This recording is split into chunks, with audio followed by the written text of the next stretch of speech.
Coming up on this week's show, play Commodore 64 games from YouTube. An amazing new 2D Sonic game. And we chat to video game music legend, Chris Huelsbeck.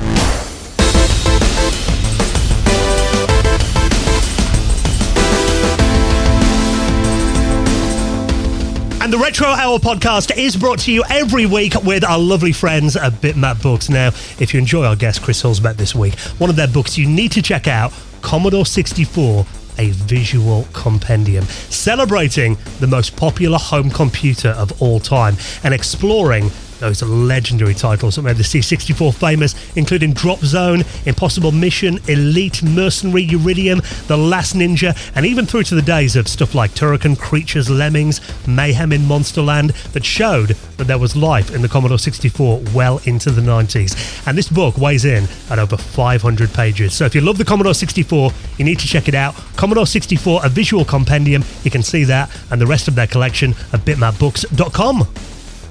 And with our friends at PCBWay. Now, of course, you know all about PCBWay, I'm sure. If you're in the market for custom PCB prototypes with low cost, fast turnaround quality boards, they've got you covered. And they also offer services like 3D printing and injection molding. And I'm sure you know that they're massive supporters of the retro community. In fact, have a look at their shared projects page on their website and also get an instant quote for yours right now on their website at PCBWay.com. Hello and welcome to the Retro Hour podcast, episode number 447, your weekly dose of retro gaming and technology news with me, Dan Wood. Me, Ravi Abbott. And me, Joe Fox. And great to have you joining us for the podcast that every single week takes you on a nostalgic journey back to the golden age of video games. And we're not all about the past here as well, are we? We bring you up to speed on what's been happening in the amazing world of retro. You know, I was back home at my mum's house over the weekend, chatting to my brother, and he did say to me, do you not get bored of talking about like the same old things on your podcast all the time? It blew his mind that we talk about like new games that are coming out for stuff like the Amiga. Update him on all the news and suddenly start reeling out the stories. 9 years worth of stories just there. Well, actually, this week, bro. Well, he did say to me, he goes, because often when we go up there, like he'll say, can you bring your CD32 or your A500 Mini? Because obviously you grew up playing the Amiga. And I showed him Metro Siege. Oh, yes, yeah. We sat and played that and he couldn't believe it. He goes, what? He goes, who's making these new Amiga games then? That's all you have to listen to the podcast. We cover this kind of thing every week. And we have got another, of course, incredible section of news stories to update you on in just a moment. And of course, the main event of this podcast, the second half, when we welcome on an industry legend to tell us their story. And I think it's fair to say we got pretty good value out of attending Retromessa in Norway last month, didn't we, Ravi, in terms of guests? Well, they had such an amazing selection of guests, to be honest. Like, it was their 10th anniversary, and my God, some of the guests there are just top level, especially the music guests as well. You know, we had Yoko Shimomura on the podcast previously. Well, Yoko actually did a concert with this week's guest, and it is Chris Huelsbeck. And Chris is an absolute legend. Like, you know, so many systems and so many sounds Chris has done, and he's actually creating stuff at the moment. I'd say he's prolific at the amount of tunes that he releases, remix albums, and even vinyl. Yeah, and obviously we know Chris very well for his work on the Commodore 64, I think, in terms of, you know, the retro crowd. That's where he's most famous, isn't he? Stuff like Turrican. Oh, yeah, Great Giana as well, which is always interesting to talk about. You and I are always going to have the debate. Great Giana Sisters, I say. You're always going to say Giana. You say Giana, I say Giana. All the time. And of course, R-Type as well on the Commodore 64. An incredible soundtrack he did on that too. And the thing that impressed me a lot about talking to Chris is we've actually had him on the podcast before, but it was all the way back in 2016. Yeah. Yeah, so we only did like a 20-minute chat with him then. You know, that was the early days of the podcast when we're still kind of finding our feet. But this one goes really in depth, doesn't it? Well, Chris has been, you know, constantly doing stuff. Like, I always turn up at these events. He's got these beautiful vinyl releases, and it's often in another country as well. So I'm like, I can't fit this on the plane, but I really want it. And, you know, he's also been doing some amazing soundtracks for just absolutely awesome titles that have been coming out as well. Interstellar Sentinel, we talk about, and Tiny 4 as well, which if you haven't checked out, they're in a retro style, but my God, they're beautiful, beautiful artwork as well. And Chris's music really matches with that. And we kind of talk about Chris's history, but also, you know, his modern approach to creating titles and how things have changed from the days of C64 limitation with music and how he expands out from that using, you know, modern systems and what setup he's using and how he still creates these sounds. Even going back to roots as well, because recently he's been working with the Mega Drive, hasn't he? Making Mega Drive music. Yeah. So, which is really interesting, kind of how he's approaching that in 2024. And also going back to stuff like, you know, the TF-MX music format and how he made those legendary Commodore 64 soundtracks back in the day and winning. And, you know, getting his old equipment out as well and trying to get that working again. And of course, the live concerts now that celebrate his music, you know, stuff like the Symphonic Shades concert as well, which are just amazing. If you haven't seen one of those before, definitely worth checking those out on YouTube. And also, of course, I mean, the thing is, when we're at Retromessa, obviously we do these events all around the world. The amount of people that were lining up after the panel with like vinyl copies of his soundtracks to get him to sign them, it was just, you know, the amount of autographs he had to sign. He was like a rock star, wasn't he? These guys are like rock stars to us, you know. This kind of video game, it seems like a bit of a niche, doesn't it? You know, video game music, but then, you know, you play some of the tunes and people will be like, yes, I know that straight away. And, you know, these really stand out and they kind of defined our youth as well. So having Chris on is just amazing and it was great to talk to him in person. Yeah, great to catch up with him as well. Such a lovely guy. So our special guest, Chris Huelsbeck, for a bit of a catch-up, you know, 8 years after we originally had him on the podcast, and find out what he's been up to since and expand a bit more on those early stories. And we've got a few crowd questions in there too. So our final panel from Retromessa in Norway, the legend that is Chris Huelsbeck, he's on the show in around half an hour from now. But that does mean we have got about 30 minutes or so to rattle through this week's news stories, because it has been another busy week in retro. And it does seem like the 2D Sonic scene, the fan games, are really alive right now. We're always talking about these kind of Sonic game jams. And this one that's been on recently, the Sonic Amateur Games Expo, has given us one game that everyone has been going insane for recently. This looks like it could be one of the best fan-made 2D Sonic games we've ever seen. And really, it looks like something that we wish we had on the Sega Saturn back in the day. This looks absolutely fantastic. And the Sage, or the Sonic Amateur Games Expo this year, has given us many, many, many fantastic Sonic games, which we've spoke about in detail on previous episodes. But this one, Sonic Ultra Saturn, looks insane. Like the attention to detail of kind of like the lore of like those early Sonic games.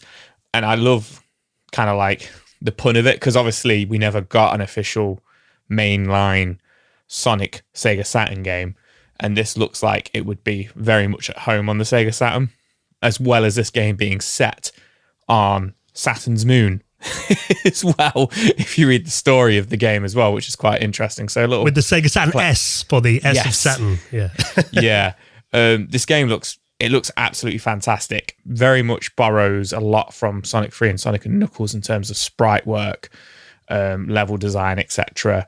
But I think if you went to somebody like your brother, for example, because you mentioned him earlier on, and told him, oh, this was the Sega Saturn version of Sonic the Hedgehog that came out, and just showed him this, I don't think he would question it. No. You know, if somebody who wasn't aware, like knows who Sonic is, but didn't know, you know, and is into gaming, but didn't know there wasn't a Sonic game on the Sega Saturn, or kind of like what Sonic games are out there, I think they would believe you if they saw this as an official release. And I think this is what the Saturn was kind of built for. You know, these like 2D, but with amazing effects. And yes, you know, a lot of developers struggle with the 3D, but this really makes it shine. And something I would have loved to have actually seen if they'd fully, you know, embraced that absolutely. area, you know. Yeah, and as well as very classic looking Sonic levels, Madness Mountain, Dynamite Plant, Crystal Frost, Rainy Savannah, which all sound like, you know, classic Sonic levels. What is really cool is these 3D levels where they're kind of like, you know, with like the sprite scaling and stuff from behind, very similar to kind of like F-Zero kind of looking graphics, you know, with that Mode 6 from the Super Nintendo. Yes. Where you're on the back of Tails' plane, but from a behind point of view. chasing after Dr. Robotnik's kind of giant green flying machine that's in Sonic some of the 3. boss levels look absolutely amazing. Yeah. And, it's sort of got that kind of Space Harrier yes, angle there we go. going on. That's a better point of reference there. Yeah, very much like Space Harrier. And obviously a lot of work has gone into that because a lot of the sprite work and stuff has obviously been borrowed from other games, but a lot of this is original, pixel art and sprite work as well. It just looks absolutely fantastic. I think it's been made by an unsonic Ryu, but it is only on PC. I think they're missing a trick by not porting it to the Sega Saturn. But I was going to break that gently, Joe, because that is the one question that everybody is asking in all the comments, on the tweets, on the YouTube video. Like, so does this play on the Sega Saturn? And the answer, unfortunately, is no. And then they're like, that's a shame. which is a real shame. Have you guys watched the very 90s trailer he's made for it as well? It looks very homemade. It's very homemade, but it's very akin to the Sega Saturn adverts and the late Mega Drive adverts, which I think is really funny. He makes a video about how the disc for Sonic Ultra Saturn can be used as like a tool around the house for like anything because it's so robust and stuff. I think it's in Spanish, maybe. I'm not 100% sure what the language is there, but this game looks absolutely fantastic. If you go on the actual stage page, it gives you a lot more information about the game, even down to the bonus stages. Look like Sonic 3D, but it's kind of like a snooker game where you're a ball and you've got to pot other balls. You're hitting Sonic with a pool cue kind of thing. I think very, very, very original and inventive with what he's done here. I really want to play this. This looks absolutely fantastic. And there's even some CD disc art as well, isn't there, that you can print out that looks like a Sega Saturn game, a Japanese release. I think, it looks amazing. I'm just thinking it's a free download. At the time of recording, over 2,000 people have downloaded this. Plays on, modern PCs and Windows. I'm wondering, though, is the next step someone going to port this to the Sega Saturn? I've got a feeling that feels like someone should attempt that. I feel like it'll be ported to the Dreamcast. Yeah, probably. First, because like I say, I'm not very good with this kind of stuff. But just with everybody always do the Dreamcast scene seems a lot more prevalent with the homebrew scene. So I could see that happening first, but I could imagine somebody getting this running on the Saturn. It's picking up on the Saturn. We're seeing lots of proof of concepts and stuff like that. True. Who knows? A lot of PS1 games are getting ported to the Saturn at the moment as proof of concepts and stuff. So you are right there, Ravi. So we'll see. Either that or someone will finish Sonic Extreme at some point.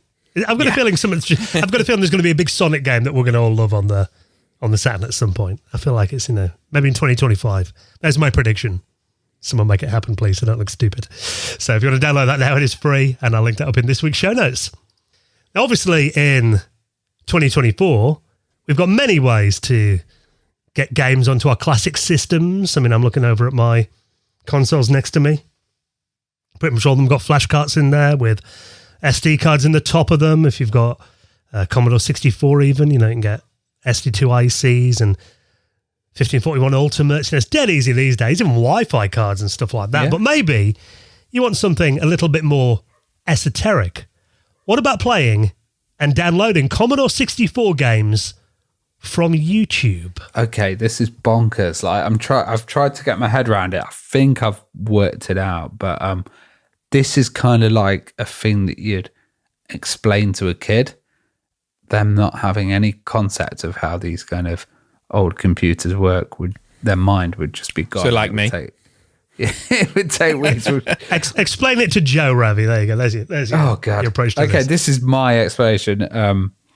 C64s usually receive data through cassettes. So, the binary data was sent through audio, and it would extract the audio. This is going to be a really bad explanation. I'm following you so far. It would basically receive the audio, and then that would turn into code that would be created for a game.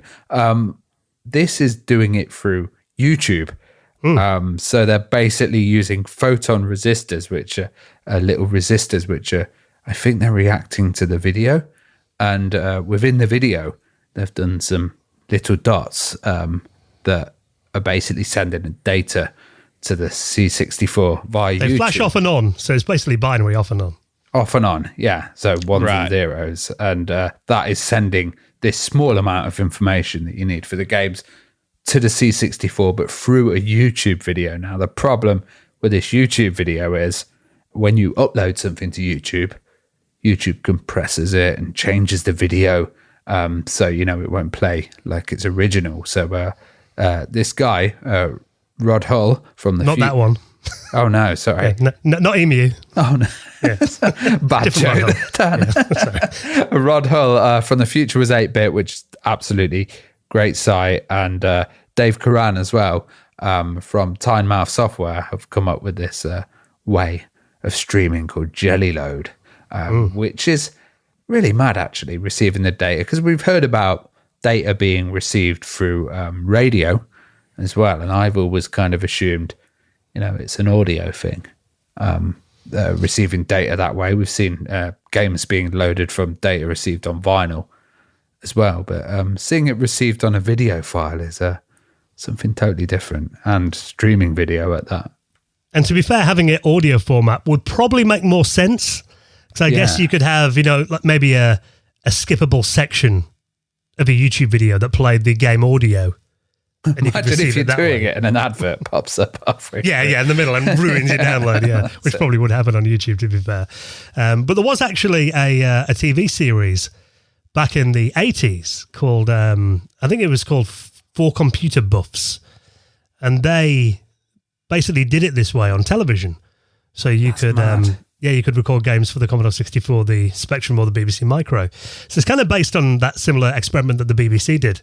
Yeah. I love the ingenuity of it, and how, that is true hacking to me, and playing around using this really modern piece of technology, streaming video and using it to send a C64 game. I think that's just, and there's kind of like a nice element of, it's like a kind of spy thing, you know what I mean? It's like a secret little code that only people have and can decipher. I'd love to see, if they did Bandersnatch or something like that, Bandersnatch 2 on Netflix, and they had like hidden games in there and stuff. That would be awesome. Awesome. Or in a video game movie, Yeah, or even like someone like LGR just kind of, putting that in the corner of one of his videos and not saying what it is. Yeah, it's going to start happening now, isn't it? Yeah. Now they've cracked the YouTube code, There were some requirements when they made this. Obviously, you mentioned about the YouTube algorithm and the compression and all that kind of thing. They said that, first of all, this process has to be quick enough to fit into a normal video, so like 5 to 10 minutes, the average kind of YouTube length. Yeah. And it must be receivable by a Commodore VIC-20 using a simple hardware interface that would have been available at the time. So the hardware used for this is basically 80s level technology. It's nothing that wouldn't have existed back then. They're saying it is pretty slow. It's only sending 30 bits a second. So they reckon it's roughly on par with using a 300 baud modem. I always wondered if there was something going on. When you used to watch CRT TV, so this is me going off on a tangent, but in the corner there'd be like a little flashing black and white thing. I'm sure our listeners will know what it was. And I'm sure that was something to do with infrared or... I thought it was to do with when the adverts were about to come on. Yeah, that is it. Oh. I was trying to find codes that weren't there.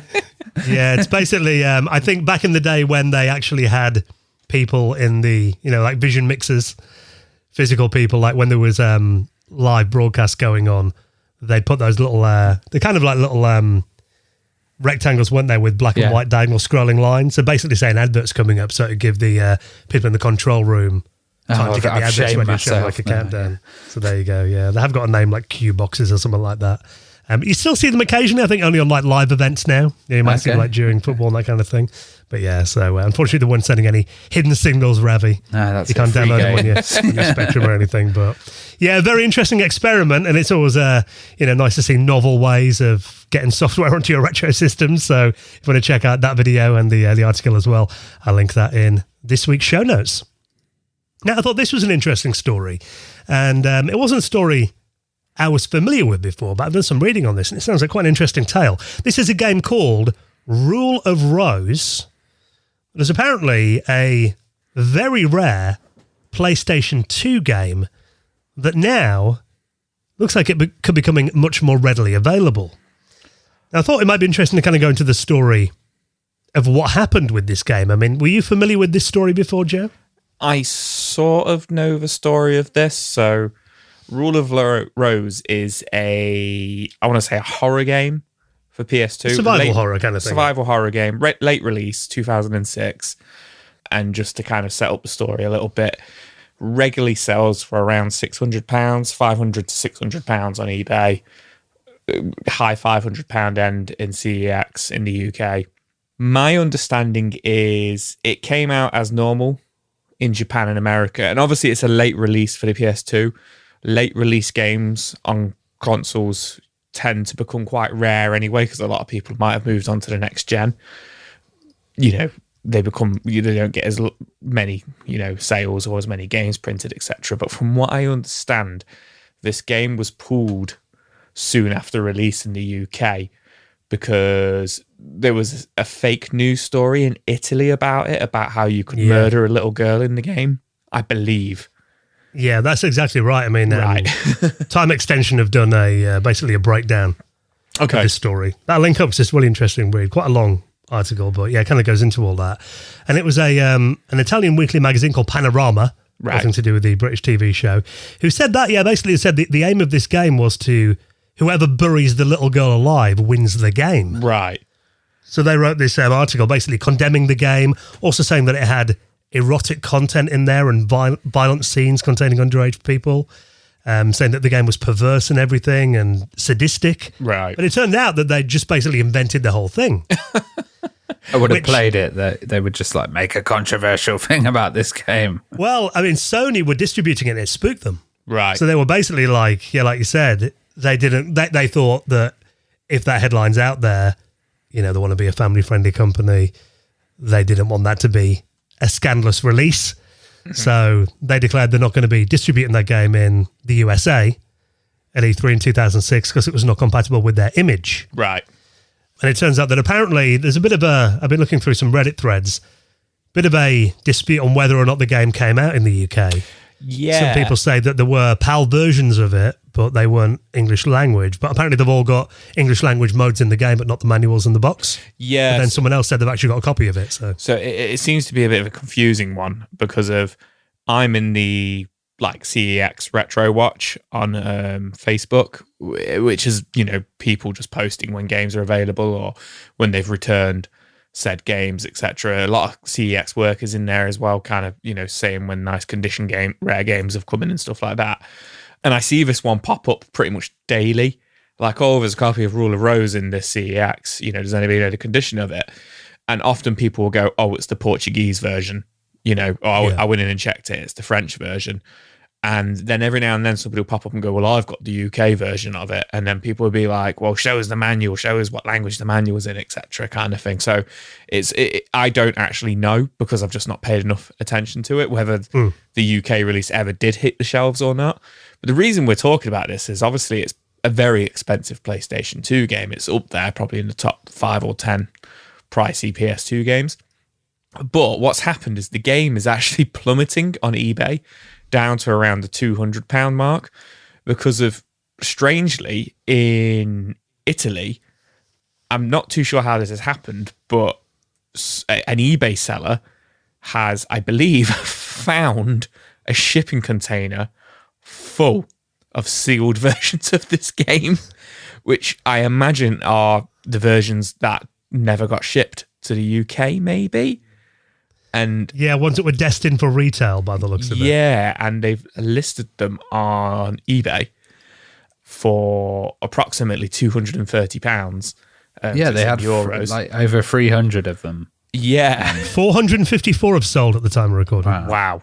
And they're still available. So it's obviously just flooded the market. Which is interesting because about 10 years ago, this happened with the Virtual Boy in America. Somebody found a shipping container of sealed Virtual Boys. There was that flooded the market with them.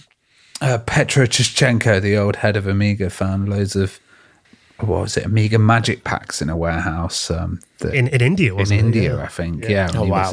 He was selling them, and that kind of reduced the price a little bit at the time. It's interesting to see the effects of this, but also how many stashes are out there of these really kind of rare things, and is someone just going to pop up? Like, obviously, if this seller was really in it for the long-term game, they would have eked them out slowly, but it seems like with that many, they've just like get rid and then crash the market. It's interesting that you should say that, because like you say, they've just got rid of them and crashed them. I guess from their point of view, they've sold 400 odd games at 230 quid, so exactly. massively quids in, tens of thousands of pounds in one chunk. But then I also heard the story, I forget the exact name of the game, but there's a few Smurfs, the little blue guys, games for the Mega Drive, and there was one that supposedly never came out, and once again a shipping container was found of them of quite a few years ago in, I want to say, in Amsterdam, in Holland. And the guy who has them, he apparently only puts like one up a month on eBay and sells it for like a couple of €100, but he's just consistently done that for years. Just putting one up every month. That's his wage. It's probably just like a nice little side hustle for them. So they're playing the long game with it, like you say, rather than flooding the market. Like, they could have played the long game with this and just sold one every month for like €500 maybe. Yeah, and they were sealed as well. Yeah. So, but they made 120,000 euros in like a month. Yeah. Oh, you've done the maths. Yeah. There we go. Wow. Yeah, I had to be working it out. So not a bad month's trading, that is it. And looking at it, I mean, it's got the Union Jack flag on there. It's English language box. So it looks like it is the ones that were intended for the UK, or at least a portion of them that they've probably discovered in some dusty warehouse somewhere. And to be fair, selling them off and getting the market, you made it cheaper for everyone. So and more available for people as well. So and they might find another box. You never know; it might not be the only one. There's 8 left at the time of recording this podcast. So who knows? Maybe there'll be. There could have been an entire warehouse of these things. Interesting story. I always kind of love these things when they crop up. Just like oddities like that.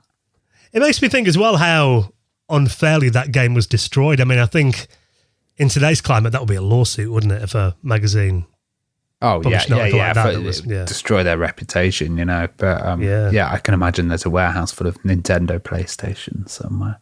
You reckon? I'm it does make you wonder. It makes you wonder what else is out there, but also you need to have the right person finding them, because some random person just opened that might be like, oh, PlayStation 2, they only go for about £2-3 PS2 games. They're not worth anything. Given to a charity shop. Yeah, they might not realise what it was. So, which would be good for charity as well. So, we need to get Joe on like Storage Wars or something. And just, that'd be brilliant. Find a stash. So if you want one of those, there are 8 available at the time of recording this podcast. I'll link up the eBay auction. Ooh. Now, this is quite exciting. A good friend of the podcast that we had on several years ago, and of course here in the UK, we all know him from presenting the Gadget Show, which if you haven't seen that before, it's basically a bit like Top Gear for geeks, isn't it? Yeah, I love the Gadget Show. It's been on for years. And it's interesting because there's not that many mainstream, technology shows on the TV. And they also did on the Gadget Show, little bits about retro gaming as well. They, each host has their own personality and their own kind of interests. And Jason's always been the kind of retro guy. I know he's been to video gaming events. He does breakdancing, and he's like full 80s boy, isn't he? He's got DeLorean in that, isn't he? I think. Yeah, and it's really interesting. So he's into filmmaking, and this is Jason Bradbury we're talking about. Yeah, Jason Bradbury, and he's really into filmmaking, and you can see that from when he does his streams on Twitch as well, because his camera is just like insane, and he's got all the lighting all set up. You can tell he's like trained in it as well. But he's doing a Kickstarter at the moment, which is a really interesting concept, actually. Yeah, well, like you said, he's always wanted to be a filmmaker. He said we know him as being a television presenter here in the UK. We had him on the podcast probably about 4 or 5 years ago, didn't we? Yeah. Talking about the Gadget Show and his love for retro. But he's going to be doing an indie movie, basically, which he's describing as The In-Betweeners meets War Games, which for me ticks a lot of boxes, being fans of both The In-Betweeners and War Games being my favourite movie of all time. But it's got a good story, hasn't it? It's basically a group of retro gamers who are tasked with taking down a rogue artificial intelligence. I think, and they all meet at a retro gaming expo, and they kind of come from that, armed with nothing but vintage games consoles and floppy disks and old computers. I'm wondering, do you think he's going to be filming at Play Expo next month? I don't know. I was just looking at this and I was thinking, this would be none of us. It would be people that are much cooler that have ended up at the expo by accident. Because I'd get trapped in an escape room for 2 days, because I'm hopeless at these kind of things. But I do love like a hacking film, or using old technology and kind of to defeat big enemies, or taking something down with something simple. Like, of course it's totally rubbish, but in the Independence Day film, when they fire the virus into the aliens, or the alien ship just happened to be running Windows 95. That was a stroke of luck. And it's like, oh no, or like Enemy of the State or something. I love those old kind of hackers defeat the great enemy, and this looks like a story of that, but this time they've got Sinclair C5s and floppy disks. What do you think of this, Joe? This looks quite Beale Street. Yeah, I mean, you're going to kill me now here. I've never seen War Games. Get out. I know. But interestingly, everything Ravi's just said, Independence Day, Enemy of the State, I just named Will Smith movies. Yeah, I did wonder. They are films I've seen many, many times and do enjoy, even though they are silly. And I do enjoy the in-betweeners, as many people in British culture do. So I'm looking forward to this. I think it's going to be cool. I'm looking forward to see what the Kickstarter brings and what how much it's going to be and what you get for backing it, etc. Because I imagine it will come out for everybody to see. So it does say it's going to have like cool merch, and you can even be in the film and stuff like that. I guess you can pay to be an extra in there. From backing it, and I'm guessing producer credits and stuff like that, or you can just get your name on the arcade credits in the film and stuff like that. Well, which looks pretty cool. I also think they've got like Mark Felgate involved. They've got Elizabeth Blake Thomas and Utah Saints are doing the soundtrack. So that's absolutely banging. We've had Utah Saints on the podcast. They also did a Final Vendetta soundtrack. They've got a bit of a retro gaming connection there, and I think this is interesting. I love Bandersnatch because it was a drama story based around the video games world. It wasn't a strict documentary or anything like that, and I kind of like the idea of having some entertainment with it as well. I love the idea as well that basically AI is going to go completely rogue and you can't use modern technology. So we all know it's going to go rogue, Dan. We've been predicting it for years. And the idea of this film is that, those of us who are hoarding Amigas and old PCs, eventually we're going to have a reason for having these systems. We're going to save the world. Save the world in the end. Yeah. That's one Amiga. We're going to be the unlikely heroes. Yeah, there you go. So outsmart the AI. So it does look a load of fun. So if you want to check that out, that is going to be launching on Kickstarter, hopefully by the time this podcast comes out. So I'll link that in the show notes as well. And it's one more story before we hop into our chat with Chris Huelsbeck, live from Retromessa in Norway. And appropriately, this is a Commodore 64 story, because a brilliant platformer from, God, must be going back, 10, 15 years, I think this game first came out. Originally, I played this on the PS3, and I've got it on Xbox Game Pass as well. But this is Spelunky, which is now getting a official port, and it's available for the Commodore 64. Have you guys played Spelunky before? I haven't, and I've been recommended it many, many times. But I really struggle with these. We were talking about it earlier on, before we started recording, these, inverted commas, rogue-like games. So this is a platformer, isn't it?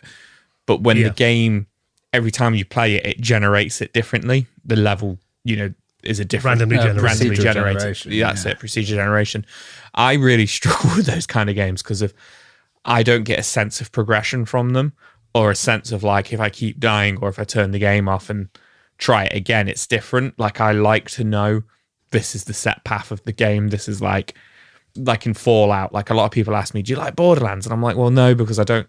Borderlands is a bit different because it's based around like loot. But, I like to know, if you go to this place, you'll get this weapon, for example. And Spelunky is like that. It's procedurally generated. But I am very impressed to see that not only is it on the C64, but it features that in the C64, which is a little bit mind-blowing for me. Yeah, the levels are all randomly generated, even on the Commodore 64. If you haven't played it before, like you said, it's a platformer. You've got basically a booby-trapped cave system. Yeah. Snakes and bats. You've got to collect treasure, rescue other characters as well, escape levels, move on to the next one as well. You know, it's quite a cutesy kind of game when you play it on the platform. It's like a cut-down version for the C64 as well, because it was originally came out for the PC and then it was on the 360 arcade. It's on the Vita as well, I think, isn't it? I'm sure it's on and modern systems. So, you know, it's quite well done, the way that they've reduced the game down, but, you know, kept these unique features of it and obviously fit the graphics palette and the whole window impressively on the C64 as well. It looks like quite detailed for the C64 and nice little music as well. And I think... There you go. I think if you have the core elements of a game like this and you still keep them whilst you're reducing it, yeah, it's fantastic. I love as well that it's not. First, when I saw this, I thought it's going to be like an unofficial kind of fan port, but it's not. No. It's actually done by the original dev. Yeah, the original developer, Mossmouth, Derek Yu. He's give his backing to this as well. So this is a guy called Paul Collar who's currently working on this with a musician called Mikkel Hastrup, who are both working on this game at the moment. So, I think looks really, really good. And you can actually get this right now from their itch.io page for just $2.99. And can be played on original Commodore 64s or an emulator of your choice. So I think that's awesome to see, like, I would do this in quotes, but a modern game, even though it originally came out back in 2008, modern by our standards, getting backported to the Commodore 64. And again, it actually plays really well on it by the looks of it. So if you want to get hold of that, that is available right now. Right then, patrons, hold tight. We have got a couple of extra news stories just for you, talking about an amazing new point-and-click adventure game, and also the console that Japan have selected for its Future Technology Heritage Registry, interestingly. So more on that for our patrons, because we do that every week on the podcast. We give our patrons a couple of extra news stories because we chop all the adverts out for the patrons, so, you don't get a shorter show. And if you'd like to support us on Patreon, we do have an hangout that we do every month as well that will be coming up very soon as well. We normally do that last Sunday of the month, so that will be next week. Sunday, 29th of September. Hangouts are always a giggle, aren't they? For people who haven't joined them before, it's definitely worth coming on. They're awesome fun, getting everybody together and people are sharing all of their setups and we all see some amazing stuff in there. There's some gaming rooms, people take us on tours. We talk about the most random thing. It can go off topic very quickly and usually does. Yeah, that's always good. It's usually about like retro culture and it's a really nice group that we've had on there. We started that years ago and it's just kept going and it's like it's quite a relief actually. You just sit there, enjoy it on a Sunday. It's really nice. But also we've got the After Hours podcast, and the thing that I love about the After Hours is you can sign up to it on your phone. So you can add in the RSS feed on like any of your podcast clients on your phone and you get the whole backlog of episodes. And I don't know how long it would take you to listen to it, but probably over a week or two, because there's so many episodes. 45 episodes now. 45 episodes to consume. Some of them are 2 hours long. Yeah, so that is a huge backlog. So if you sign up, you'll get all of those extra episodes, and we're discussing all sorts in there, and there's some really funny stuff in there. Well, for the latest one as well, don't say that we don't do anything for our patrons. My God. We subjected ourselves to playing some of the worst video games of all time. Yeah, that went down well. I actually got some Aquaman fans saying, right, we're going to play it and we're going to start a fan club. So if you'd like to join our wonderful patrons community, and of course, make sure that we can just keep the lights on and keep bringing out podcasts all the way into 2025. Really appreciate your support, just for the price of a cup of coffee once a month. All the details to support the podcast and join our wonderful community are on the website at theretrohour.com. Right then, before we hop into our special guest, Chris Huelsbeck, recorded live at Retromessa in Norway, let's take a second to give a big thank you to this week's sponsor, and that is our friends at ExpressVPN. Now, obviously, we're getting into autumn now. It was quite nice to record the podcast at like 8 p.m. tonight, look outside and it'd be dark. Definitely feels, we like this time of year, especially you and I, don't we, Joe? When it gets a bit spooky and Halloween's coming up and Christmas. Yeah, boy. The only thing is about this time of year, it gets a bit expensive, doesn't it? Obviously, Christmas is coming up soon. You're staying in a lot more as well with that weather. Yeah, that's it. There's heating bills. So you want to get value for money. And I actually heard something mind-blowing recently. Apparently Netflix have got more than 18,000 titles around the world on their systems, but only something like 6,000 of them are available on the UK Netflix. So get that, you're literally missing out on thousands of great shows. But there is a way around that, isn't there? That's by using our sponsor, ExpressVPN. How does this work, Ravi? Because I know you do this regularly. Yeah, so basically you switch countries and virtually, yes, and you do it in the comfort of your own home. You don't have to catch a plane or anything, and it's really great with ExpressVPN. It's just a one click, and you can go straight to a totally different country and get the content that's available on that geolocation and have it delivered to your device very fast as well. ExpressVPN, I don't even notice when it's on. And you can have it on your smart TV, you can have it on your phone, you can have it on your computer. It's really fantastic, and it enables you to watch stuff that's not available. Like I've been watching. I'm going to do the music. That's awful. Yeah, I'll be back. Terminator 2. Yeah, on the Australian Netflix. Well, there is that new Terminator series, isn't there? So Terminator Zero that everyone's been raving about recently on Netflix. So if you want to watch the movies as well, like you said, Terminator 2 available on Australian Netflix via ExpressVPN. Yeah, and The Godfather on a Canadian. Classic. And Joker as well, which is an awesome movie. Pretty dark, Joker is, on the South Korean one. Yeah, so using ExpressVPN, like you said, it's speeding fast as well. No buffering, nothing like that. No, stream it straight to your devices. And they've actually got servers in over 100 countries. So you can get access to thousands of new shows, never run out of stuff to watch. Doesn't just work with Netflix, works with Disney Plus, BBC iPlayer, Hulu, even YouTube as well, which, does have region lock content on there. Dead easy to use. Fire up the app, click one button, change locations, works on all your devices too. And it's also rated #1 by top tech sites like CNET and The Verge and PC Pro magazine as well. And we'd love you to try it out for yourself. So be smart and stop paying full price for these streaming services and only getting access to a fraction of their content. You can get your money's worth. ExpressVPN pays for itself. And you can use our exclusive link so they know that we sent you, expressvpn.com/retro. Use that and you will get 3 months of ExpressVPN for free on top of a 1-year plan. So that's expressvpn.com/retro. I'll put that in this week's show notes. And a massive thank you to our friends at ExpressVPN for their continued support.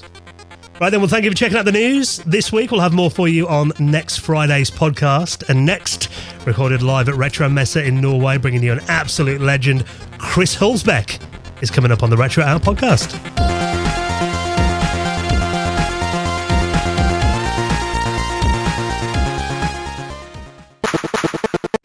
Good morning, everybody, and welcome to Retromessa, day number 2. My name's Dan Wood, and I host a podcast with Ravi, who's over there, called the Retro Hour Podcast. And the aim of our show is to record stories from people who worked on the games that we played when we were growing up. And that's exactly what we're doing today here on stage at Retromessa, interviewing some absolute legends, including someone now who soundtracked many of our favourite games growing up, a true icon in the world of video game music. Please give a very warm welcome to Mr. Chris Huelsbeck. Thank you. Now, we are going to give you a chance to ask some questions in a while. I'm going to ask Chris a few as well, but first you've got a little presentation you'd like to play for us, Chris.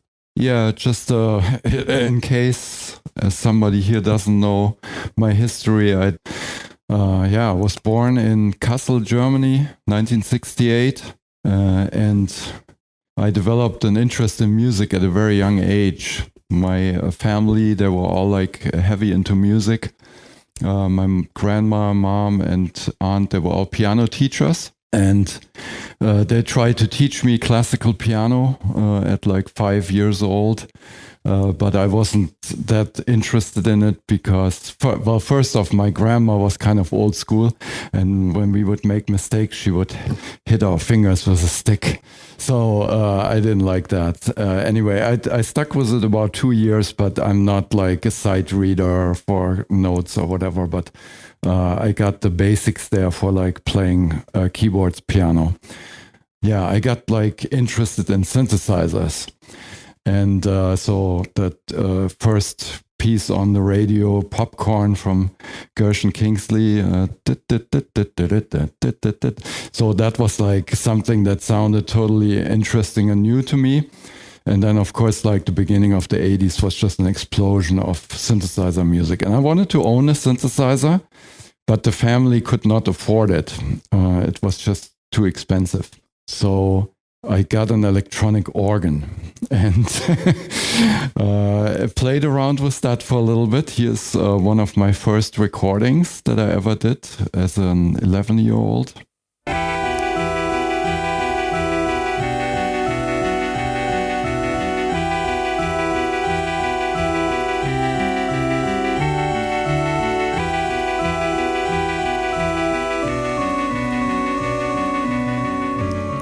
And this was before MIDI, so that was actually live playing into a cassette tape recorder. And then I was also interested in electronics, and I took everything apart and rarely got it back together again. But I actually did circuit bending before that was even a thing, you know. So I opened up the organ and I made new connections and I played around with the different things and I got some interesting new sounds out of it that sounded a little bit like a synthesizer. So here's another piece that was maybe like a year later.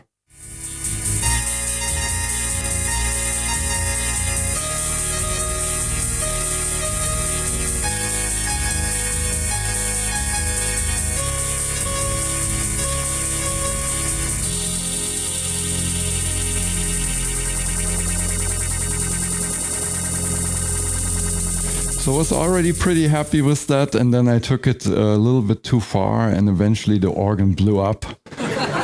So that was that. So then I read in an ad that the Commodore 64, I was also interested in computers, of course, had a real synthesizer sound chip. And that's when I really thought like, okay, this could be my entrance in owning a synthesizer. So I saved up money and, you know, delivering newspapers and stuff like that to be able to buy a C64. And first year I was only playing games with it.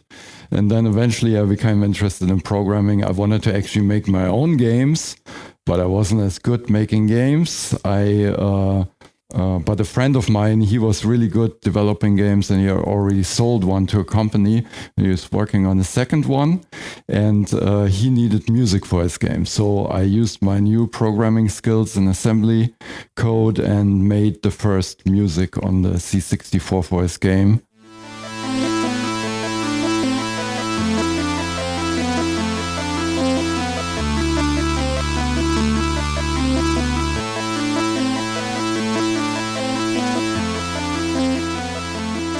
There's always a little bit of buffering here from the internet, but okay, so that was the first piece, and then he was super happy about it. I kept developing my assembly language and making a better sound driver, and I read about a contest in a magazine about music with the C64, and I sent a piece in, and I hope to get just in the top 10 of the contestants, so I could get on the cover disc of that magazine. And to my surprise, I won the contest, and that was the piece that really started my career, and much more advanced than this one, called Shades.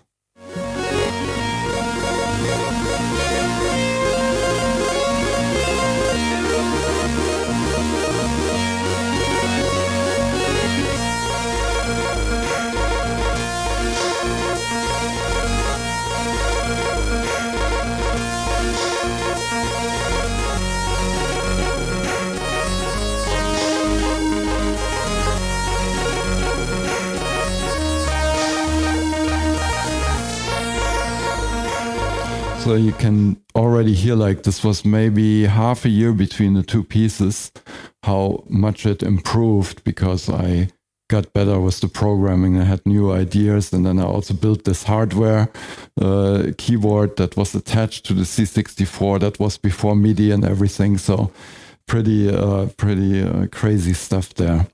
And then I finally went from hacking the music data into the memory as hexadecimal numbers.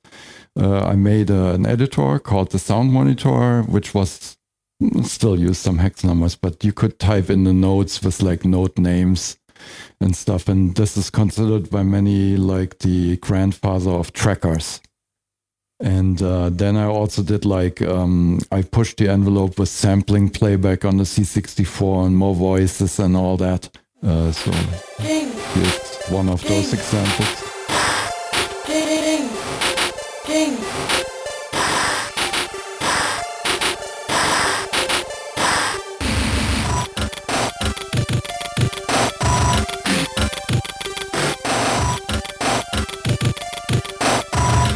So yeah, always trying to come up with something better and new. And then finally, when I got into games, the samples, that was a phase, and then it got to CPU and memory intensive for the games, and I developed another system called TFMX. The new thing about that one was you could actually run a little program for each note played, and that's something that I haven't seen to this day on anything. And I did it on the Amiga then, and later on the Nintendo 64 and other things. And this was the last piece.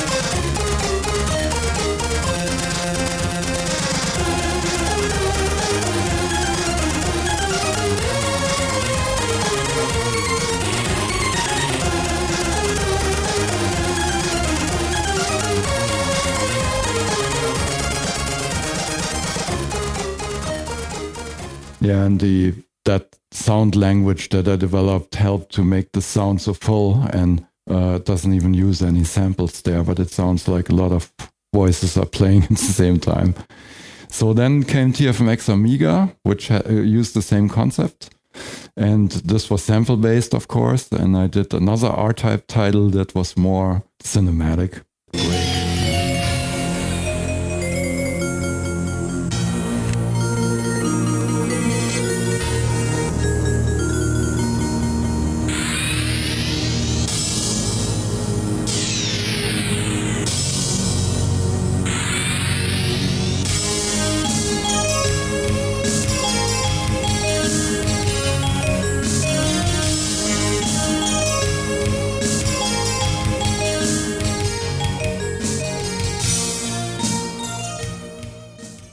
And again, in pushing the envelope, a friend of mine had a really kick-ass player on the Atari ST, which could emulate the Amiga playback. So it would mix 4 voices with the CPU, because the Atari ST didn't have that sound chip that the Amiga had. And he mixed it on the CPU and very efficiently. And I asked him if I could see his source code, and we ported it back to the Amiga and ran that on one of the Amiga voices. So that became then 3 normal Amiga voices, and the 4 CPU voices together were the 7 voice system. And that became probably my most famous piece from Turrican 2. Yeah.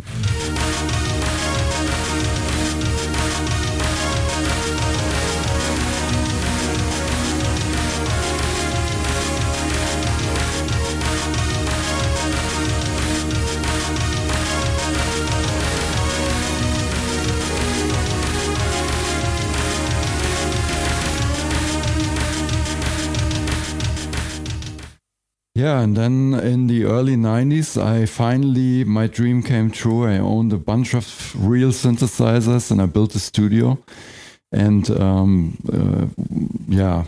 put out my first CD, which in 91 was pretty unheard of like a game musician putting out a CD, and it sold really well.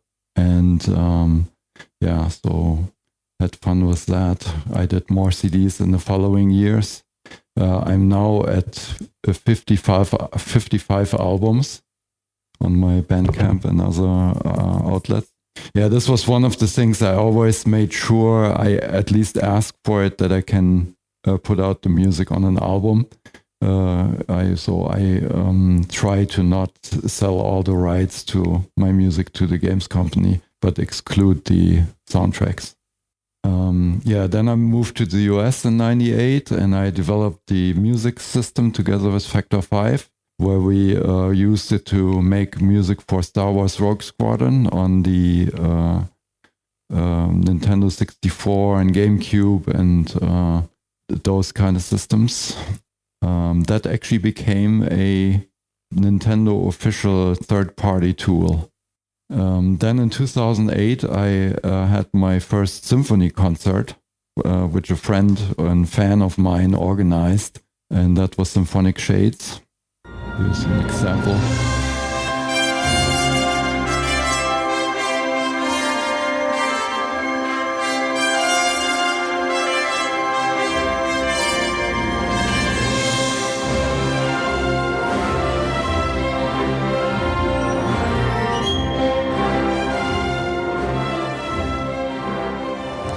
So that was the first video game concert with a live orchestra outside of Japan. Then in 2010, I got a Lifetime Achievement Award, which I was proud of and at the same time scared, because isn't that something you get at the end of your career? Anyway, so then I did more orchestra recordings for other projects. And then in 2012, I did a Kickstarter for the Turrican Complete Anthology. So all the pieces I redid in the studio and put them out on CD. And this was actually at the time the most successful Kickstarter for video game music. Then in 2015 we did Piano Collection. And here's another art type, piano this time.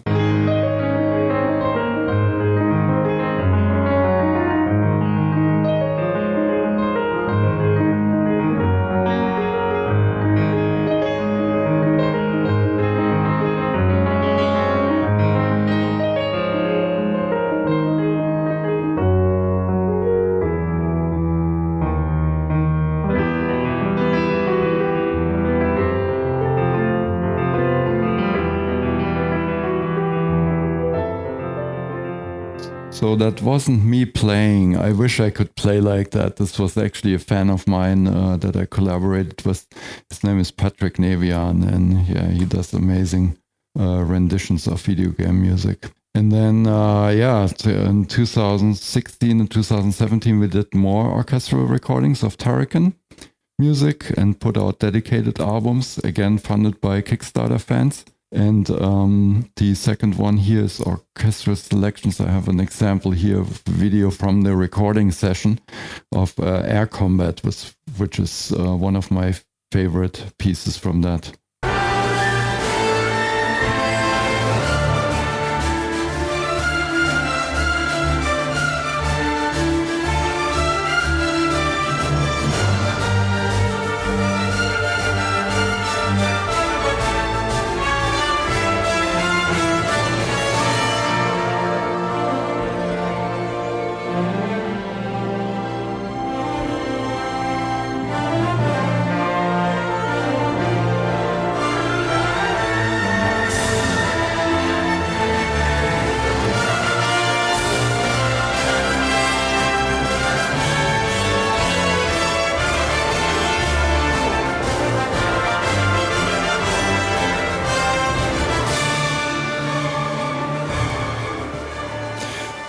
And you wouldn't believe it, but that sound is actually from the phone that recorded that in the live session. So the album actually sounds even better when we mixed it. But this was really remarkable. So, and then in the last few years, I also did some games that have definitely the big retro style, which is super fun because it kind of brings me back to that time, which I find in gaming the most interesting for me. So there's Tiny Tor and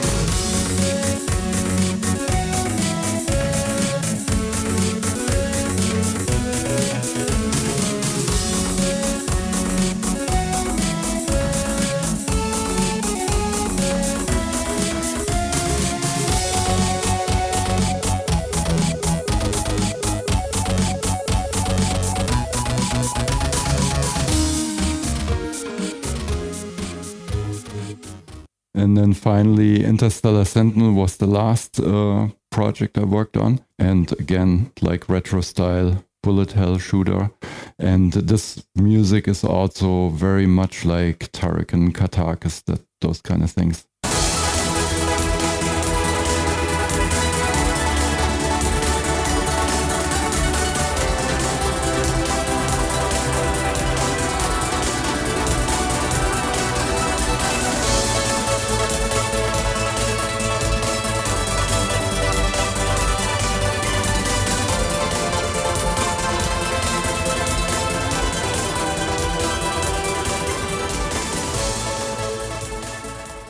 Finally, last thing is my Patreon project, which I'm working on diligently every month, creating a new piece for my Patreon fans.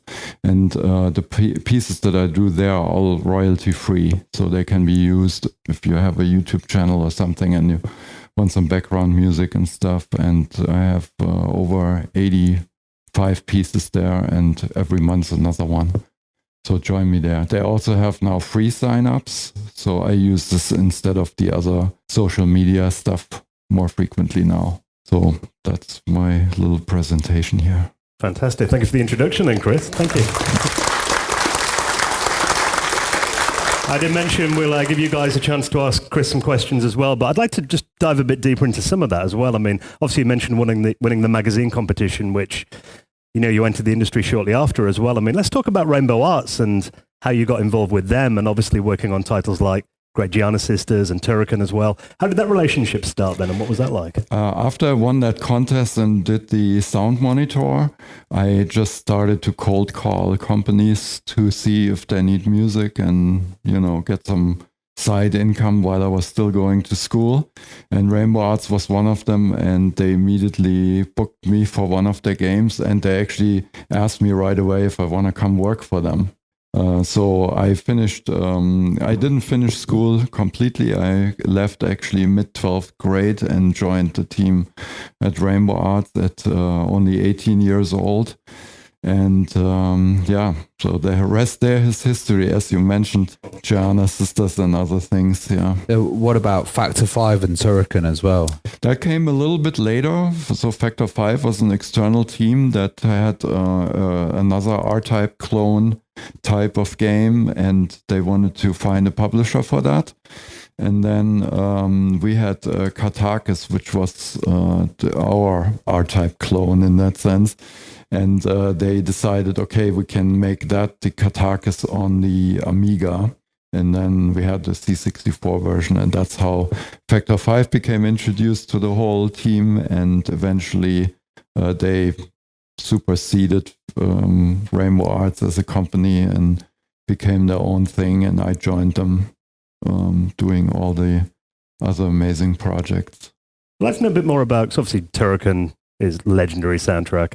And you mentioned, you kind of touched upon it there, those advanced audio techniques that you were using on the Amiga, for example, because the Amiga was only a 4-channel audio system usually, but you expanded that to 7 for games like Turrican 2. How did that work then? What was the process there? Yeah, I mentioned it briefly, but I had actually a friend and colleague in the industry, Jochen Hippel.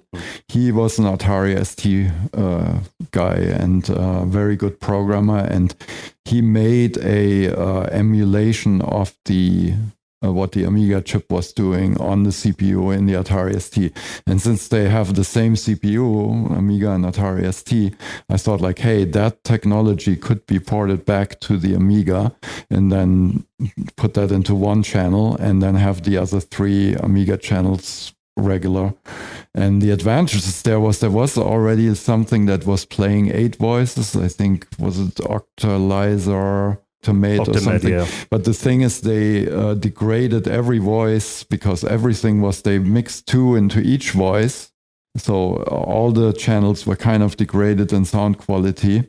And with the 7 voice system, I could decide like certain samples would play nicely on there, like bass and some drums and stuff. But if I needed to play some sounds with a higher frequency content, I played them on the 3 remaining Amiga channels. So that was just overall a better and more efficient system, even though it was 7 voices instead of 8. Experimenting with what sounded best on each channel. And every kind of artist had their own style and way of doing it. Were there other composers that you admired at the time in the video game On the scene? Commodore 64, certainly Rob Hubbard and Martin Galway and a bunch of other ones. On the Amiga, Alistair Brimble is also like a good colleague and friend of mine, and a bunch of other ones. So coming from the Commodore 64, which, like you said, was basically a synthesizer of the SID chip, legendary, and then the Amiga, a sample-based system. What was your impression of the Amiga, and how did you find that transition from working on the SID chip to Paula on the Amiga? Yeah, I totally like the idea of the sampling. I mean, the SID chip will always have like a special place in my heart, but sampling just gives you so much more options what you can do in terms of sound. And also, I mean, sampling was the thing that became big in pop music in the mid 80s, and you were hearing about like these super expensive systems like Fairlight, Sampler and stuff that cost $100,000 or more. And so the fact that like 2 years later you could buy a computer for like a few $1,000 and that had 4-channel sample playback was just amazing to me.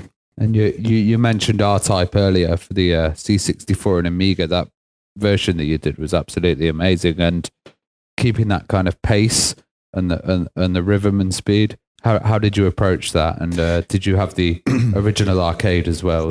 Yeah. So the in-game music is all original arcade. In the arcade machine, there's not really like a title music like we had on the Commodore 64 and Amiga games usually. So we decided there needs to be a new composition there. I first did the one on the C64. And I could have ported that directly to the Amiga, but then when I finally got my TFMX system good running on the Amiga, I decided, hey, let's make something that's actually really tailored to the samples and make a different tune. Yeah, that was more cinematic.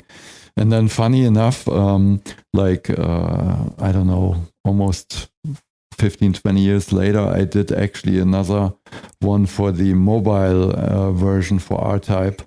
They did like a French company did an iOS version and then later Android, and they hired me to do like a 45-second music intro, and it again sounds different, but it is interesting that I did an R-Type title music on all these different platforms. Yeah. I appreciate they're obviously very different as well, but I mean, do you have a preference with working on the C64 or the Amiga, or is it hard to choose? Probably the Amiga because of the sampling, but as I said, the SID chip is always in my heart. How is it kind of seeing these symphony performances of your music? Absolutely mind-boggling. I mean, that Symphonic Shades concert, it was actually sold out, so they added the second performance on the same day. So the orchestra ran through it twice in the evening. And I was there sitting the whole time with like tears running down my cheeks. And you did Sinfonia Dramatica as well with with Yoko Shimomura. How was that with the two different sounds of the Japanese sound and the European sound together in one concert? That was very interesting, and still any concert is like an experience when they play your music with so many accomplished musicians, but it was special. Must have been. We were talking about this yesterday. You mentioned then about your grandma and learning the piano when you were young, and if she would have seen these. She would have been amazed, yeah. Because I mean, what did your family think of when you were doing like Commodore 64 music? Did they see that as like a legit music art form at first? In the beginning, they did not understand it at all. Right. And then all of a sudden I had this like early successes with it. And then they were very proud. They were a little bit worried, me breaking off school and not finishing the final years. And but ultimately it worked out. And how important has stuff like C64 audio, fan sites, but also people that have got involved, like Chris Abbott? I know he helped with the Back in Time album. It's really amazing that, I would have never thought that like 30 years on, there would still be an audience for that. But the nostalgia is a powerful thing. and so I'm also like thankful for people like Chris Albert that keep it alive. And I know he helps organize. My part, of course. He helps organize concerts as well and events, which it must be exciting when you hear about a new one as well. Absolutely, yeah. And we mentioned about sampling before as well, and how, obviously that started to take off in the 80s. And I remember there was legal problems when people were sampling records without permission. Have you ever encountered that? Has anyone ever sampled your work, and have you heard it in strange places? It has happened. And I mean, I had my own kind of plagiarism, which we didn't think of like that in the late 80s when we worked on the Commodore 64, and I did a few pieces just like that for demos, and some even ended up in some games, and we didn't even think about it. But then the whole sampling thing was another layer, and actually a few years ago some DJs stole some of my compositions and put it out as like club mixes, and they did never ask for permission, so that's a little bit annoying. But I talked to some lawyers about it, but when it's not at least like a top 10 hit, it's not worthwhile pursuing because you're never getting anything. And I know you also do royalty-free music as well. Yeah. So kind of on the other side, you've got creators that can use that in their videos. And I started that Patreon thing as like a hobby on the side, and it's been really nicely growing. And I think it's kind of cool that people can use that and just mention me with name, and then it's fine. I'm interested as well about, after kind of the Amiga faded away and then platforms like the PlayStation came along and CD-ROM, audio. I mean, obviously the scene changed completely then when we could stream audio from a CD. How did that impact your career then in that stage? Yeah, that was really like the freedom, and I had already built a nice studio by then. And so Tunnel B1 was my first big one, where I used a lot of orchestral sounds and made something that sounded really cinematic.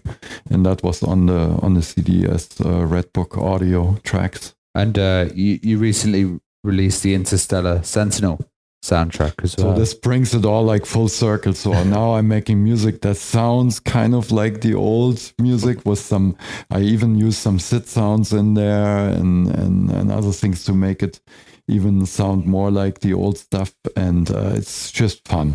It's super fun. A lot of people are going for that now. I've seen there's lots of new plugins that are coming out to, recreate the SID. And if you found there's a bit of a modern audience of producers as well that are contacting you, and yeah, totally. And it's a unique sound that is you cannot really replicate that with a high-end synthesizer.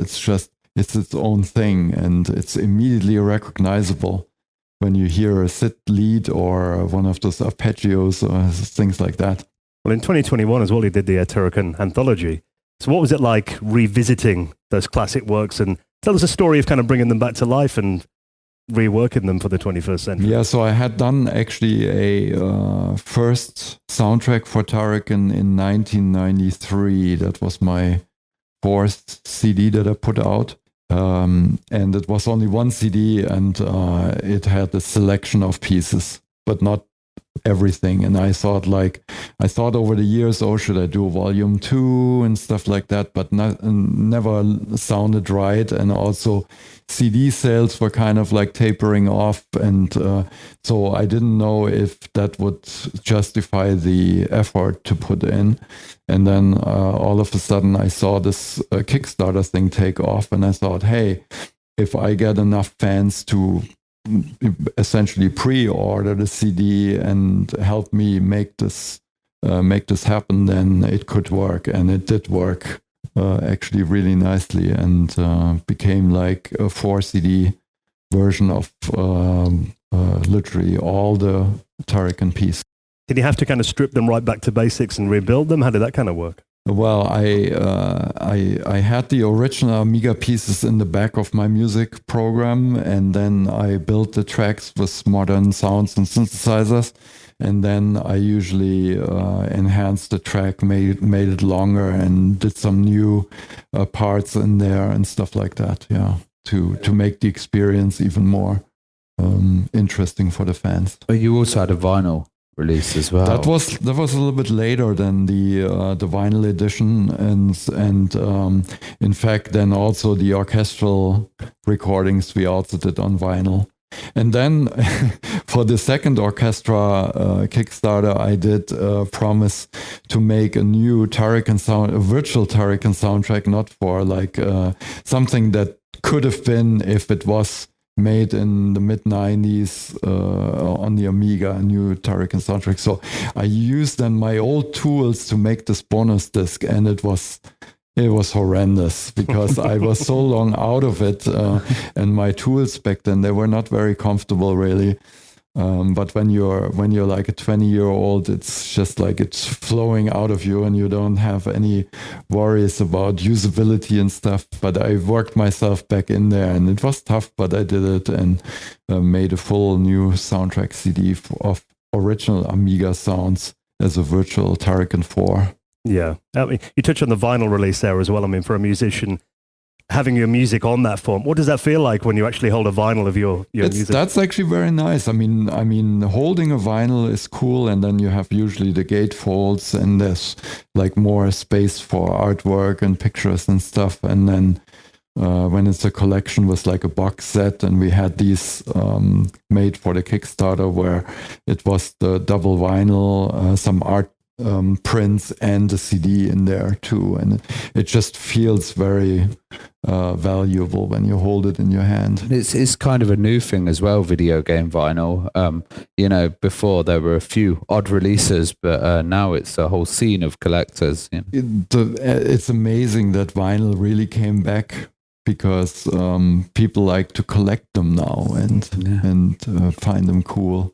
I remember people selling off their old collections, and Like me. they're all buying them back. Yeah, Even cassette tapes are making a comeback. I've seen a few in shops. Yeah. It's, The advantage with those is you can make very small runs. You can make like 50 tape copies, and it's relatively easy to duplicate. Well, you mentioned about working on retro titles in the modern day. You've been in some Mega Drive music as well recently, haven't you? Oh my goodness, yeah, I couldn't believe it, but I recently was approached by a client they wanted to do like a special version of their game. It's actually it's the farm simulator. So you would think like, really? But I guess they did like a cool C64 version at some point, and then now they're doing it on the Sega Mega Drive Genesis system. And they need music, and I worked myself back into Tracker. I think they did a multiple release, so they had like a collector's edition with a C64 version, and then the modern versions as well. I'm actually just putting the final touches on that right now, and it's gonna come out on cartridge, and they're making a special edition with a CD version too. Are you seeing more kind of titles for older systems started to come out recently, and more interest in that? Retro is hip. Yeah. So. What hardware do you produce it on? Have you still got like a Commodore 64 setup you're using, an Amiga? And I still have all my original hardware, but I cannot use it in the US. I tried, and I burned one up. It's just because of I had like a transformer, but the power supply didn't like it, and then the 50 hertz was derived from the power as well in Europe. And it just doesn't work. So, and I'm not working on an NTSC machine. I don't like the faster pace there. I like what I grew up with. And so I use emulators now. Right, fair enough. But I still have my original C64 and Amiga. They're actually on permanent loan to a exhibition that travels around Germany and Europe. By Rainer Meyer, and he's at Gamescom usually, and he displays them in display cases and stuff. And that's great. Have you had any interest from museums or any places? Yeah. I'm in talk with some museums that want to do like certain displays of early computer music and stuff like that. And so there's more coming in that, because now people realize that history now. Yeah. It's so strange seeing your childhood in a museum. I know, isn't it? right? Yeah. I mean, obviously you work with a lot of indie studios these days. I mean, how do you find that compared to working with the big companies? Is which one do you prefer? Like, I really like working with indies because it's more like the old days where it was small teams and you had like a more personal connection and it's more collaborative that way. So definitely on the Tiny Thor and the Interstellar Sentinel, those were projects that were super fun to do. Are you doing any projects you can tell us about or any future collaborations coming up? As I said, I'm wrapping up on those things, but I usually have NDAs for upcoming projects, but there's a few things in the works.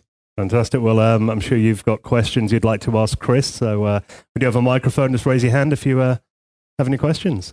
On the Rogue Squadron, the music was dynamic and changed as you play.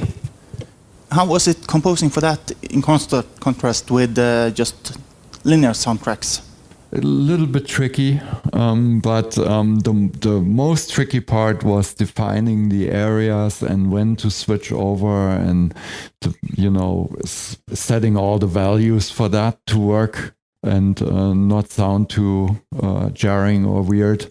So we developed a pretty cool system where when you would fly along we had like an inner area and outer area where things were triggered. So that you would fly, if you would fly back and forth, it wouldn't like constantly switch. So things like that. And then obviously like the authoring was a little bit tricky there. And then with that project, it was intimidating from day one because I'm such a big John Williams fan.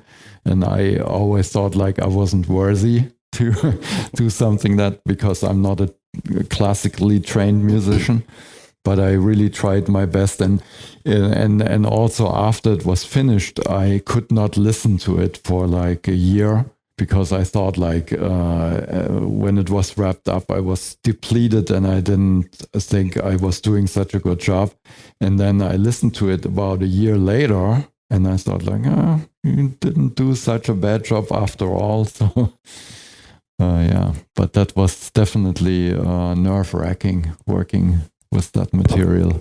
Yeah, sometimes when you're there in the moment, you have to take your head out the space to really see what it could do. And in fact, one thing was they invited me up to the ranch, to the Lucas Ranch, and had somebody there review my stuff. Wow! So that it would that they would approve my compositions for Star Wars. You got to visit the ranch then? Yeah. What was that like?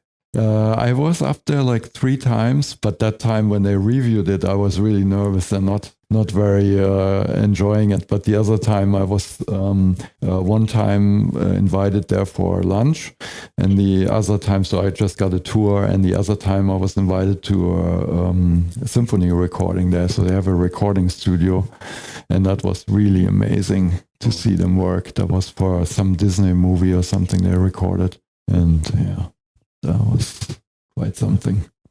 Hello. Hi. I was just wondering, what kind of music do you listen to every day when not working on video game music? And do you find yourself inspired by any of your favorite artists or genres that you listen to?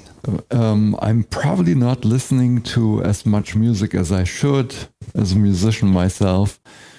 But when I was younger, of course, I consumed a lot, and I started with the Beatles, and then I worked my way up through pop music, mostly like synthesizer driven. So the whole like new wave and everything that came out of Britain was very influential. Big fan of the Pet Shop Boys and other things. But I always have to say, like, I'm also a fan of Italo disco, which is a little bit, that's a little bit embarrassing, but so all those things. And then, of course, like the big synthesizer artists like Jean-Michel Jarre and Kraftwerk and Tangerine Dream and those things. And then film music. I listened to a lot of film music in the 90s because I was kind of aspiring to do film music. Still waiting for that director fan of mine that would hire me for their movie. But But nowadays, I just usually when I get a project that needs a certain style, then I go on Spotify and I create a playlist of music that could kind of fit in that genre, and then I listen to that a lot. And then whatever I can find, like if I'm in the mood for some new Italo disco, you find it on Spotify. Yeah. Been like retro wave and stuff recently. Yeah. Oh yeah, now of course, like you mentioned the synthwave thing, and there's a lot of cool artists there. Yeah, absolutely. I just have a random question as well. I was just wondering, did you enjoy it when you had the limitation of audio and space compared to now, where you've probably got the whole? It can be interesting because it forces you to concentrate on the really important stuff if you have little voices or memory or something. But it can also be stifling sometimes. So it's like sometimes it's fun and sometimes it's not. Yeah. Imagine on the 64 sometimes you might have had ideas for stuff you wanted in music you had to take out, and even like disk space, I imagine, was a consideration. Did you get that with publishers saying you've only got a certain amount of kilobytes on a disk for the music? On the Turrican projects, particularly with samples, it was like always a fight because those are like very high-end, graphic intensive, and so there was not a lot of space. And I usually would compose the pieces, and then I would go in and try to cut the samples down to the absolute minimum so that it would still sound okay, but not take more space than it needed. Right. And some of the tracks in Turrican use like the whole world of like one game section would use like 60 or 70 kilobytes with samples, the music data, the replay the program and everything. So it's insane that actually worked out. And you think about that now, like an icon on your desktop's probably more. Oh yeah. I even like a few years ago, I came across with a friend. He was like cleaning up his basement, and he found an old hard drive, for the Amiga. Yeah. And it was this big, and it had 20 megabytes. Yeah, megabytes, not gigabytes. No, yeah, megabytes. And we thought like, oh, what could you do with this? Oh, you could save 3 MP3 files on there. That probably cost the same price as the computer as well back then. Oh yeah, those were expensive back then, and they were loud. Yeah. If you would start them up, it was almost like a washing machine would be running. Vibrate your table. Yeah. Any more questions for Chris? When you were making music on trackers, how did you get your samples and how do you load them on the system? At the time when I did the Amiga music, I already had 2 synthesizers. One was the Ensoniq ESQ1, which, by the way, interesting enough, I picked that out in a music store because I liked it from the sound and the features and stuff. And then later I found out that synthesizer was designed by the guy who invented the SID chip. Oh, wow. Yeah. It's a coincidence. Yeah, isn't it? Yeah, crazy. Anyway, so, and the other one was the Korg M1, and most of the samples came from those machines. And then a couple of other things that I sampled on the C64 beforehand, they were just like ripped from pop music. So like the old sampling as they were from that got some people into trouble when the whole sampling thing started.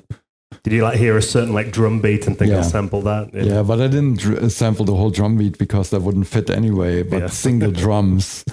What was your tracker of choice as well? I developed my own at the beginning, and I never worked on any sound tracker or pro tracker or whatever up until like a few weeks ago when I started on that Sega Mega Drive project, because I could not get my old tools I did actually Sega soundtracks for Mega Turrican and Jim Power, but that system I cannot get to work again because the hardware doesn't exist anymore. So now I use Furnace, which is a new tracker. Another question I think up there. What is your favorite synthesizer that you have owned or own? Oh, my favorite synthesizer. Well, it's got to be the ESQ1 Ensoniq. I just love that thing. Yeah. What makes that so special? I don't know. Maybe it's the architecture. It's more modern sounding than a SID, but it has the same kind of general layout. And I was just very comfortable programming that, and I got some really cool sounds. Like 80% of the Turrican synth sounds are from that machine. And right now, it's just like 2 years ago, I bought another synth from Arturia called the Mini Freak, which is really cool. I like that one. Factor 5 worked with LucasArts and Star Wars, but you had a connection to LucasArts before then with The Secret of Monkey Island, which you did the Amiga conversion for. How did that come about? So the publishing in Germany was done by Soft Gold Rushware for these American games that came in, and one of them was Monkey Island, and they needed a port and some other things to the Amiga. And I don't know who exactly did the programming on the port, but they needed somebody to, transcribe the music from the PC, which was done on a pretty high-end sound card. This is an MT32 sound card or something, to the Amiga, and that's when they said like, hey, Chris needs to do this. The Great Giana Sisters. Yeah. You made the music and you're famous for it. But what was your thought when Giana Sisters went from the sales because of Nintendo? Yeah, I like to tell that story. My boss was he wasn't that much really into gaming, but he wanted to get good ratings for our games, and the games at the time at Rainbow Arts, they were all like not that great. And we did a press tour where we went to all the magazines in Germany, and they were all playing Super Mario Brothers, and they were gaga about it. They said like, oh, this is the best game of all time. And then my boss looked at it in their offices and he said like, we can do something like that in a few weeks. And the magazine people said, oh, if you do a game like this, it would get like a 90 rating or higher, and so I could see his like dollar signs flashing in his eyes. And so we drove back, and he made immediately like a meeting with everybody and said like, hey, we're gonna do a game like that. And his brainstorming there in the session was like, oh, instead of brothers, we'll make it sisters, and we need like another Italian name. And he was a fan of Gianna Nannini, the rock singer. So we'll call it the Giana Sisters. And the Giana was written with 2 N at the time. And in the C64 and the scroller, you still see that was the 2 N. But then like 3 days before it was supposed to be duplicated and shipped out, the cover artist came back with the airbrush cover, and he had written it was 1 N. So it was no time to change it anymore. So we went back in and changed it where we could, but in that scroller it's still in. So it became Giana Sisters instead of Gianna. So, yeah. And then it was all fine. In Germany, it sold for like a good 3 months, and it sold really well. Then it was offered to other distributors in other countries, and among them in Britain. And they made the mistake of like poking the bear, and they, in a marketing campaign, they wrote something like "Move over, brothers! Here come the Giana Sisters," and the brothers are history and stuff. And Nintendo didn't like that at all. So then they became aware of it, and they threatened a lawsuit. And we took it off the market, and they didn't sue us, but it was then, yeah. And then we had already worked on Giana 2. And because of that threatening of the lawsuit, we changed all the graphics and made the figurines into little robots, and became hard and heavy. That was essentially like Giana 2, but it's now has different graphics and slightly different gameplay. Yeah. I think we have time for one more question. If anyone has one, just raise your hand. What is your thought about AI? Oh, yeah. It's kind of scary for sure. But I have actually played around a little bit with it, and now I'm not so scared anymore, because what it mostly does is really imitate well pop music, which it has like a huge pool of music to draw from, and now the big labels are suing them, probably out of business. I think it can be a tool. It can definitely get you some new ideas and stuff. And the thing is, like, any smart company out there will probably not really use it because they can be in danger of being sued, because they cannot be sure what was it trained on, how similar is it really to something else. And in the music business, it's all about, if you have a hit and you make a lot of money and something sounds similar, you're in danger of being sued. And it's just then up to, like, in theory, a jury. And if they hear, like, this sounds almost exactly like this, then you're screwed. So I think it will be a tool. Yeah, I'm not too worried anymore about it. Fantastic. Well, thank you very much, Chris. Thank you. Thank you.